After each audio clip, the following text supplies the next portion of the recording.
Lauren Johansen wurde am 30. Oktober 2001 in Ocean Springs geboren. Die Stadt mit ihren malerischen Ausblicken, von Eichen gesäumten Straßen und breiten Stränden zog viele Touristen an. Aber für Lauren war Ocean Springs nicht nur ein Urlaubsort, es war ihr Zuhause, ein Ort, an dem sie in der Liebe und Unterstützung ihrer Familie aufwuchs, was dazu beitrug, dass sie zu einem besonders einfühlsamen und verantwortungsbewussten Menschen heranwuchs. Ihre Eltern Robert und Tamila erzogen Lauren in einer liebevollen und fürsorglichen Umgebung. Sie hatte 2 ältere Schwestern, die beide seit ihrer Geburt unter schweren gesundheitlichen Problemen litten. Von klein auf half Lauren ihren Eltern aktiv bei der Pflege ihrer Schwestern und übernahm einen Teil der täglichen Aufgaben. Diese Erfahrung prägte in ihr ein überdurchschnittliches Verantwortungsbewusstsein und Mitgefühl. Schon als Kind wusste sie, wie man sich um andere kümmert und war stets bemüht, das Leben ihrer Mitmenschen zu erleichtern. Laurens Liebe zu Tieren zeigte sich schon sehr früh. Sie war fasziniert von allen Lebewesen, von Haustieren bis hin zu wilden Tieren. Ihre Eltern unterstützten diese Leidenschaft und mit der Zeit entwickelte sie sich zu einer echten Berufung. Bereits als Teenager begann Lauren ehrenamtlich in örtlichen Tierheimen zu arbeiten. Sie fütterte und versorgte nicht nur Katzen und Hunde, sondern pflegte auch verletzte Tiere, darunter Pferde, Vögel und sogar gerettete Wildtiere. Ihre Freundlichkeit, Hingabe und Beharrlichkeit machten deutlich: Lauren war dazu bestimmt, anderen zu helfen. In der Oberstufe beschloss sie, Krankenschwester zu werden, eine Entscheidung, die perfekt zu ihrer fürsorglichen Art passte. Nach der Schule schrieb sie sich an der University of Southern Mississippi für den Studiengang Krankenpflege ein. Lauren war eine hervorragende Studentin, angetrieben von ihrem aufrichtigen Interesse an der Medizin und ihrer außergewöhnlichen Fleißigkeit. Ihre hervorragenden Noten spiegelten ihre Entschlossenheit wider, erfolgreich zu sein, sowie ihr echtes Engagement, Menschen zu helfen. Aber Laurens Träume reichten weit über ihre Karriere als Krankenschwester hinaus. Seit ihrer Kindheit träumte sie davon, ein Tierheim für die Rettung und Rehabilitation von Tieren zu gründen. Jeden verdienten Dollar sparte sie für dieses Ziel. Ihre Mission war klar: einen Ort zu schaffen, an dem bedürftige Tiere Sicherheit und eine Chance auf ein neues Leben finden. Dieses Projekt wurde zum Sinn ihres Lebens und zu einer Quelle der Inspiration. Lauren lernte Bryson Rivers in ihrem letzten Schuljahr kennen. Bryson war ein charismatischer, sportlicher Junge, den viele für ideal hielten. Sie trafen sich bei einer Schulveranstaltung, bei der beide als Freiwillige mitarbeiteten. Aus einem zunächst gewöhnlichen Gespräch entwickelte sich eine romantische Beziehung. Bryson, der 1 Jahr älter war als Lauren, hinterließ einen bleibenden Eindruck auf sie. Er wurde am 9. Februar 2000 geboren und wuchs in einer großen Familie mit strengen religiösen Traditionen auf. Seine Eltern legten großen Wert auf Familienwerte, den regelmäßigen Besuch der Kirche und die Pflege enger Beziehungen. Als ältestes Kind musste Bryson bei der Erziehung seiner jüngeren Geschwister helfen. Diese Erziehung vermittelte ihm ein Gefühl von Verantwortung und Disziplin, was ihn nach außen hin zu einem scheinbar makellosen jungen Mann machte. In der Schule war Bryson sowohl in akademischen Fächern als auch im Sport erfolgreich. Er erzielte durchweg gute Noten, wofür ihn seine Lehrer für seinen Fleiß und seine Konzentration lobten. Seine sportlichen Talente, insbesondere in der Leichtathletik und im American Football, machten ihn zum Star der Schulmannschaften und zum Liebling vieler Mitschüler. Die Lehrer sahen in ihm großes Potenzial und seine Freunde bewunderten seine Zielstrebigkeit und seine Fähigkeit, Ziele konsequent zu verfolgen. Von außen betrachtet schien seine Beziehung zu Lauren perfekt zu sein. Beide waren ehrgeizig und zielstrebig. Sie ergänzten sich scheinbar ideal. Lauren erzählte oft, wie aufmerksam und fürsorglich Bryson war und freute sich über seine Unterstützung. Bryson wiederum äußerte sich ausschließlich positiv über Lauren, begleitete sie zu wichtigen Veranstaltungen und gab ihr das Gefühl, wertgeschätzt zu werden. Aber mit der Zeit zeigten sich beunruhigende Anzeichen. Schon zu Beginn ihrer Beziehung zeigte Bryson das Bedürfnis, alles kontrollieren zu wollen. Anfangs wirkte dies noch harmlos. Er bat sie, mehr Zeit miteinander zu verbringen oder ihm von ihrem Tag zu erzählen, doch bald wurden diese Bitten zu Forderungen.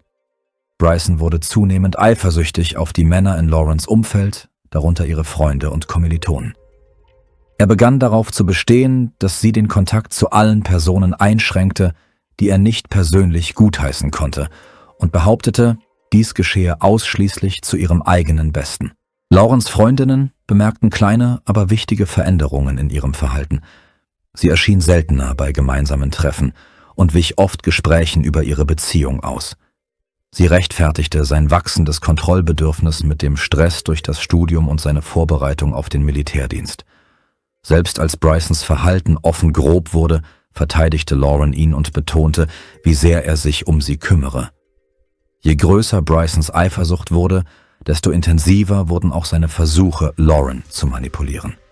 Er spielte häufig mit ihren Gefühlen und nutzte Schuldgefühle, um sie davon zu überzeugen, dass sein Verhalten gerechtfertigt sei. Jeder Versuch von Lauren, persönliche Grenzen zu setzen, endete in Streitigkeiten, nach denen Bryson ihr versicherte, dass er alles für ihre Beziehung tue. Mit der Zeit wurde dieses Verhalten für sie zur Normalität und Lauren passte sich immer stärker seinen Erwartungen an. Im Laufe der Zeit wurde Brysons Einfluss immer deutlicher. Er wechselte geschickt zwischen Fürsorge und emotionalem Druck und schuf so eine Dynamik, in der Lauren sich zunehmend von ihm abhängig fühlte. Dieses Muster veranlasste sie, die Augen vor den offensichtlichen Anzeichen einer ungesunden Beziehung zu verschließen. Besorgte Freunde und Verwandte versuchten sie zu warnen, doch Lauren rechtfertigte ihn immer wieder und bestand darauf, dass er ein guter Mensch sei, der gerade eine schwierige Phase durchmache. Die Situation spitzte sich zu, als Bryson während eines Streits zum ersten Mal körperlich aggressiv wurde. Seine Stimme wurde lauter, als er Lauren vorwarf, ihn nicht zu schätzen. Dann packte er sie am Handgelenk, um sie daran zu hindern, den Raum zu verlassen. Das war das erste Mal, dass er eindeutig eine Grenze überschritten hatte. Obwohl Lauren schockiert war, erklärte sie diesen Vorfall später ihren Freundinnen und relativierte ihn, indem sie betonte, dass Bryson verärgert gewesen sei und sie nicht habe verletzen wollen.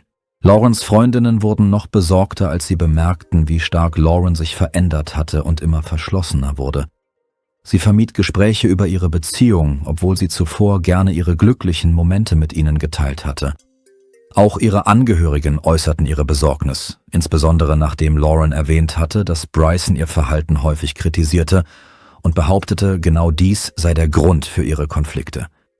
Ihre engsten Freundinnen versuchten sie davon zu überzeugen, dass ein solches Verhalten inakzeptabel sei, doch Lauren wischte ihre Besorgnis beiseite und bezeichnete alles als vorübergehende Schwierigkeiten. Ein weiteres Alarmsignal war Brysons Verhalten in der Öffentlichkeit. Er unterbrach Lauren oft im Gespräch oder machte abfällige Bemerkungen, wenn er der Meinung war, sie ziehe zu viel Aufmerksamkeit auf sich. Ein solcher Vorfall ereignete sich während einer Party mit Freunden, als Lauren sich bei einem Kellner für den Service bedankte. Diese kleine Höflichkeit verärgerte Bryson, und den Rest des Abends ließ er sie seine Unzufriedenheit durch passiv-aggressive Kommentare spüren. Auch Laurens Vater Robert bemerkte die Veränderungen. Obwohl er nie Zeuge offener Aggressionen von Bryson geworden war, sagte ihm sein Instinkt, dass etwas nicht stimmte.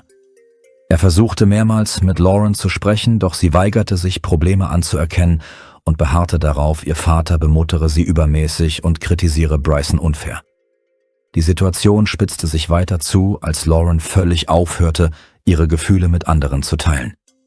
Jedes Mal, wenn Freunde oder Familie ihre Beziehung ansprachen, wechselte sie entweder abrupt das Thema oder verteidigte Bryson, indem sie sein Verhalten mit Stress, Müdigkeit oder Problemen bei der Arbeit erklärte. In ihrem Kopf hatte sich der Gedanke festgesetzt, dass es ihre eigene Verantwortung sei, seine Ausbrüche zu verhindern. Dieses Muster aus Aggression und Manipulation schuf für Lauren einen Teufelskreis. Sie isolierte sich zunehmend von denen, die ihr hätten helfen können, und gab sich allmählich Brysons Einfluss hin. Ihr innerer Kampf war für ihre Angehörigen deutlich sichtbar, doch sie konnten ihre Entscheidung nicht beeinflussen. Lauren glaubte, dass sie die Situation selbst bewältigen könne, ohne zu erkennen, dass sie bereits in eine emotionale und psychologische Abhängigkeit von ihrem Partner geraten war. Im Dezember 2023 planten Lauren und Bryson eine Reise nach Nashville. Bryson hatte Urlaub von der Armee und Lauren hatte Semesterferien an der Universität. Für Lauren war diese Reise eine Gelegenheit, sich von der Routine zu erholen, während sie für Bryson eine Chance darstellte, sich als fürsorglicher und aufmerksamer Partner zu präsentieren. Sie planten, ein paar Tage lang die Atmosphäre der Stadt zu genießen, beliebte Orte zu besuchen und einfach gemeinsam zu entspannen. Die Reise begann ohne Zwischenfälle. Die ersten paar Tage spazierten sie durch die Straßen, besichtigten lokale Sehenswürdigkeiten und gingen in Restaurants mit guten Bewertungen. Bryson wirkte entspannt und schien ihre gemeinsame Zeit zu genießen. Unter dieser äußeren Fassade blieb jedoch eine Spannung zwischen ihnen bestehen. Lauren spürte die Last seiner Erwartungen, ignorierte jedoch weiterhin die alarmierenden Warnsignale. Am 11. Dezember beschloss das Paar, in eine lokale Bar zu gehen, um sich ein Fußballspiel anzusehen, das für Bryson als ehemaligen Sportler wichtig war. Bryson war nach wie vor ein leidenschaftlicher Fan seiner Lieblingsmannschaft und selbst ein Urlaub konnte ihn nicht davon abhalten, sich das Spiel anzusehen. Zunächst verlief der Abend ohne Zwischenfälle. Sie saßen an einem Tisch, bestellten Getränke und sahen sich das Spiel an. Lauren wirkte entspannt, obwohl man in ihren Augen Müdigkeit erkennen konnte. Die Situation spitzte sich unerwartet zu, als Lauren auf die Toilette ging. Sie fragte einen Kellner nach dem Weg und folgte seinen Anweisungen. Ein paar Minuten später kam derselbe Kellner zufällig denselben Gang entlang. Ein harmloser Zufall, der Bryson jedoch grundlos misstrauisch machte. Als Lauren zum Tisch zurückkam, bemerkte sie, dass Bryson schlechte Laune hatte. Er wirkte angespannt und gereizt, ohne dass es dafür einen Grund gab. Er warf ihr vor, absichtlich die Aufmerksamkeit des Kellners auf sich gezogen zu haben und deutete sogar eine nicht existente Untreue an. Es kam schnell zu einem Streit. Bryson erhob seine Stimme, äußerte seine Unzufriedenheit und ignorierte Laurens Versuche, ihn zu beruhigen. Zeugen erinnerten sich später daran, dass Lauren versucht hatte, die Situation zu entschärfen, doch Bryson setzte seine Anschuldigungen fort.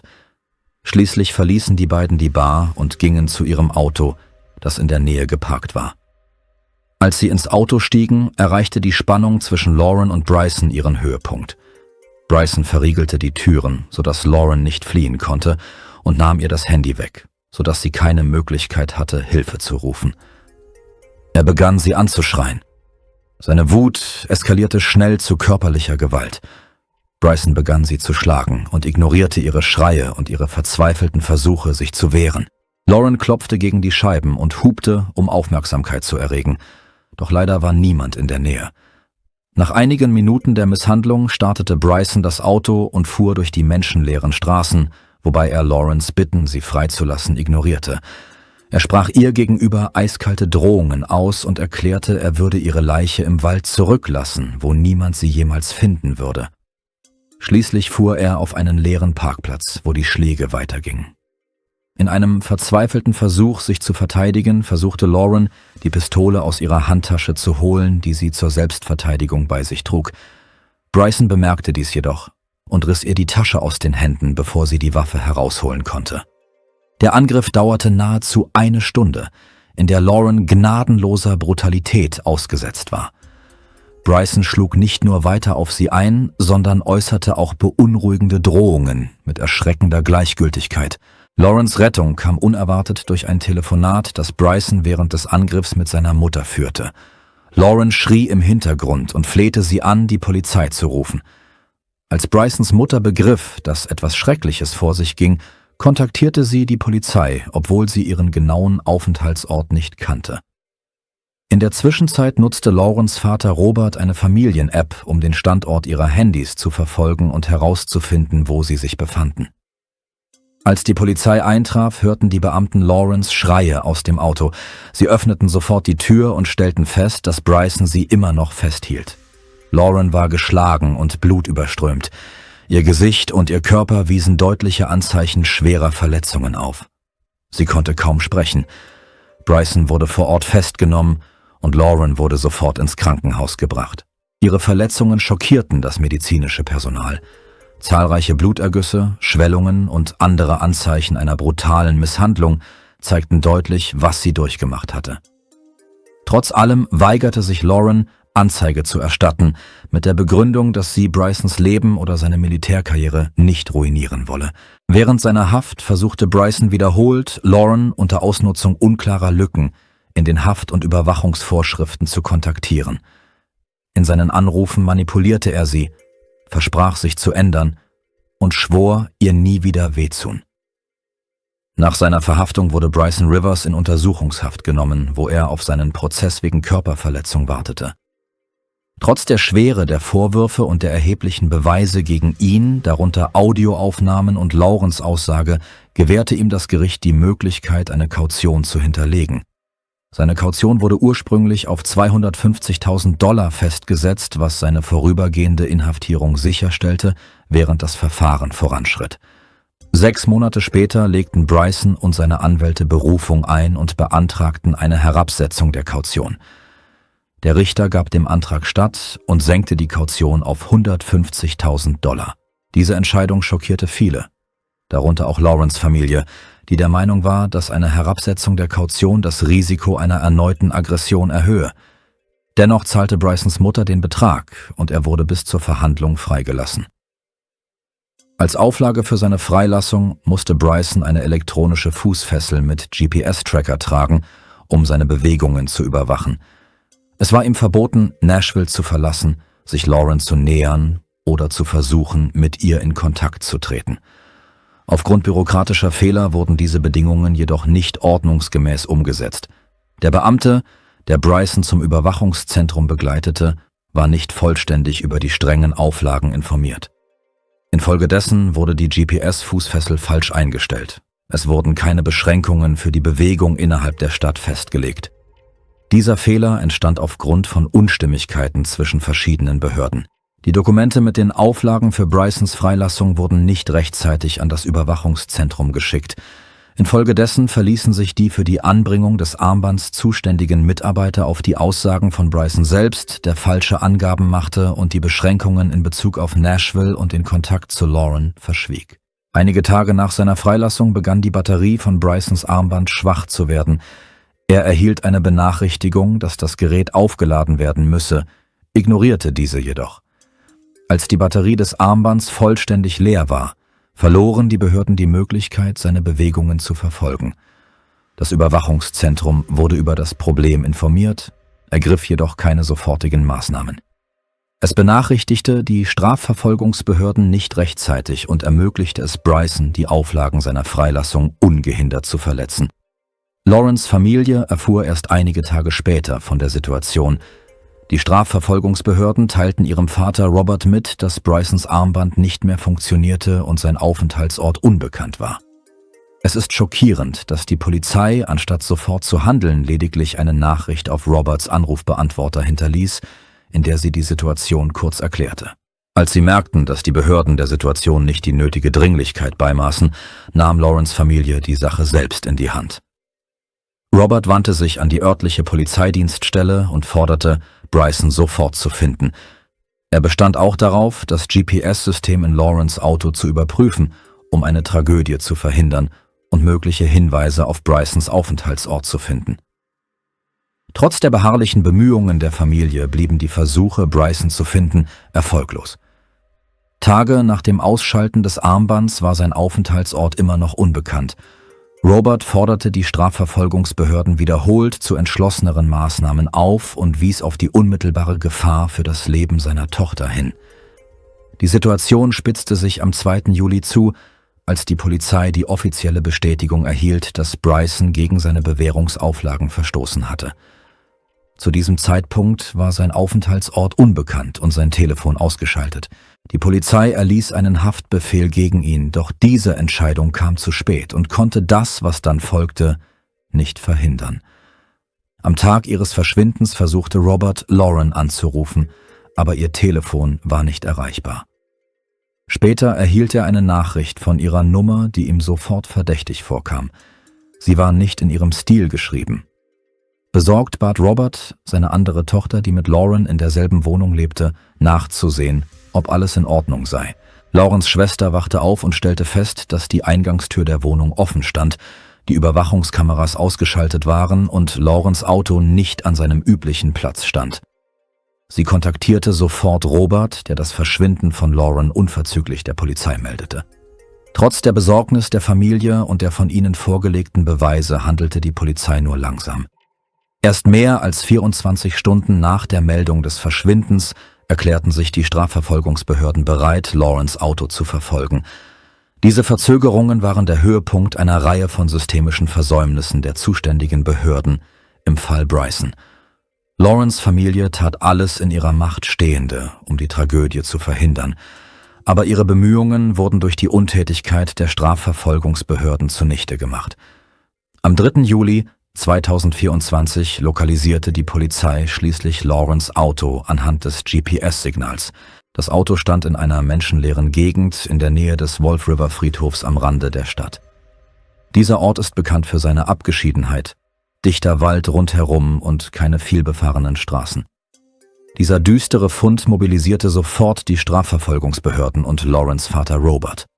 Als die Polizei sich dem Auto näherte, sprang plötzlich ein Mann heraus und verschwand im Wald. Es war Bryson Rivers. Die Beamten nahmen die Verfolgung auf, aber die dichte Vegetation erschwerte diese erheblich und er verschwand schnell aus dem Blickfeld. Robert, der Polizei zum Tatort gefolgt war, eilte zum Auto in der Hoffnung, seine Tochter zu finden. Als er die Tür öffnete, bot sich ihm ein schrecklicher Anblick. Auf dem Rücksitz lag Lawrence' Leiche, eingewickelt in ein Laken und schwarze Müllsäcke. Ihr Gesicht und ihr Kopf waren so stark verstümmelt, dass es fast unmöglich war, sie zu erkennen. Robert, der als medizinischer Mitarbeiter daran gewöhnt war, Verletzungen zu sehen, gab später zu, dass ihn nichts in seiner beruflichen Laufbahn auf das vorbereiten konnte, was er an diesem Tag sah. Während einige Beamte die Suche nach Bryson fortsetzten, begannen andere mit der Untersuchung des Tatorts. Das Blut im Inneren des Autos und auf den Polstern deutete darauf hin, dass Lauren vor ihrem Tod brutal zusammengeschlagen worden war. Trotz des physischen und emotionalen Schocks blieb Robert bis zum Abschluss der Untersuchung vor Ort und weigerte sich, den Ort zu verlassen, selbst als sich sein eigener Zustand verschlechterte. Die Suche nach Bryson dauerte mehrere Stunden. Es wurden Hubschrauber mit Wärmebildkameras eingesetzt und schließlich wurde er tief im Wald gefunden. Die Beamten riegelten das Gebiet ab und 9 Stunden nach Beginn der Suche wurde Bryson festgenommen. Bei seiner Festnahme leistete er keinen Widerstand und wirkte ruhig und gefasst. Später, während des Verhörs, schilderte Bryson Rivers seine Version der Ereignisse. Er behauptete, dass er am Morgen desselben Tages zu Lawrence' Haus gekommen sei, da er wusste, dass sie den Vatertag feiern wollte. Sie habe mehrere Tage lang seine Anrufe nicht beantwortet, was seinen Zorn und seinen Verdacht geschürt habe. Bryson konnte sich nicht damit abfinden, dass Lauren sich von ihm distanzierte. Er wartete, bis sie das Haus verließ und ging auf sie zu, um mit ihr zu sprechen. Seinen Angaben zufolge weigerte sich Lauren, mit ihm zu sprechen und versuchte wegzugehen.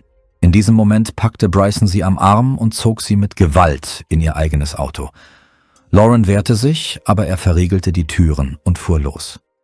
Bryson gab zu, dass er Lauren an einen einsamen Ort außerhalb der Stadt gefahren habe, wo sie seiner Meinung nach in Ruhe hätten reden können. Das Gespräch artete jedoch schnell in einen Streit aus. Lauren verlangte, dass er sie freilasse und drohte, die Polizei zu rufen, was Bryson nur noch wütender machte. Er begann, sie anzuschreien und beschuldigte sie des Verrats. Als Lauren versuchte, die Tür zu öffnen und zu fliehen, stieß Bryson sie zurück auf den Sitz. Das war der Wendepunkt. Er schlug sie und die Situation geriet außer Kontrolle. Seinen Angaben zufolge habe er zunächst versucht, sie zu beruhigen, wandte dann jedoch Gewalt an, konnte nicht mehr aufhören und schlug weiter auf sie ein. Nach dem Angriff war Lauren bewusstlos. Bryson sagte, er habe zunächst versucht, sie wieder zu sich zu bringen, doch als er merkte, dass sie tot war, beschloss er, die Leiche zu beseitigen. Er wickelte sie in eine Decke aus dem Kofferraum und legte sie auf den Rücksitz des Autos. Dann fuhr Bryson weiter in die ländliche Gegend und hielt in einem verlassenen Gebiet in der Nähe des Wolf River Friedhofs an. Er ließ das Auto mit Lawrence' Leiche dort stehen und wollte später zurückkommen, um die Beweise zu vernichten. Die Polizei verfolgte jedoch seine Bewegungen und entdeckte das Auto, bevor er seinen Plan ausführen konnte. Die Nachricht vom tragischen Tod von Lauren und der Festnahme von Bryson löste in der Öffentlichkeit große Empörung aus. Die Medien diskutierten nicht nur das Verbrechen selbst, sondern auch die zahlreichen Versäumnisse im Justizsystem, die es Bryson ermöglichten, sich nach seiner Freilassung gegen Kaution der ordnungsgemäßen Kontrolle zu entziehen. In ihrer tiefen Trauer gab Lawrence' Familie eine öffentliche Erklärung ab, in der sie die Öffentlichkeit aufforderte, auf die systemischen Mängel aufmerksam zu machen, die zu dieser schrecklichen Tragödie beigetragen hatten. Brysons Mutter, die für ihn Kaution gestellt hatte, sah sich ebenfalls scharfer Kritik ausgesetzt. Viele fragten sich, ob sie sich der möglichen Folgen ihres Handelns bewusst gewesen sei. Ihre Entscheidung stieß in der Öffentlichkeit auf breite Ablehnung, obwohl Laurens Familie ihr nie offen Vorwürfe machte. Bei Laurens Beerdigung versammelten sich Freunde, Verwandte und viele Einwohner der Stadt, um sie zu trauern. Für alle, die sie kannten, blieb Lauren ein Symbol für Güte, Selbstlosigkeit und den Wunsch, anderen zu helfen. Zu ihrem Gedenken beschloss die Familie, einen Fonds zur Unterstützung von Tierschutzprojekten zu gründen, der eine der größten Leidenschaften von Lauren widerspiegelte. In der Zwischenzeit liefen die Vorbereitungen für den Prozess gegen Bryson. Da er bereits wegen eines früheren Angriffs auf Lauren unter Untersuchung stand, nahm das Gericht eine besonders strenge Haltung ein. Die Tatsache, dass ihm ursprünglich eine Kaution gewährt worden war, löste jedoch öffentliche Empörung aus. Viele forderten eine Reform des Kautionsrechts, um ähnliche Tragödien in Zukunft zu verhindern. Der Prozess gegen Bryson Rivers begann im Dezember 2024. Er wurde wegen Entführung, Mord ersten Grades und versuchter Beweisvernichtung angeklagt. Eine der drängendsten Fragen war: Warum wurde Bryson trotz Audioaufnahmen des Angriffs, Zeugenaussagen und Sachbeweisen nach seiner ersten Verhaftung gegen Kaution freigelassen? Diese Entscheidung untergrub nicht nur das Vertrauen der Öffentlichkeit in die Justiz, sondern gab dem Verbrecher auch die Möglichkeit, seine Taten fortzusetzen. Danke fürs Zuschauen und passen Sie auf sich auf.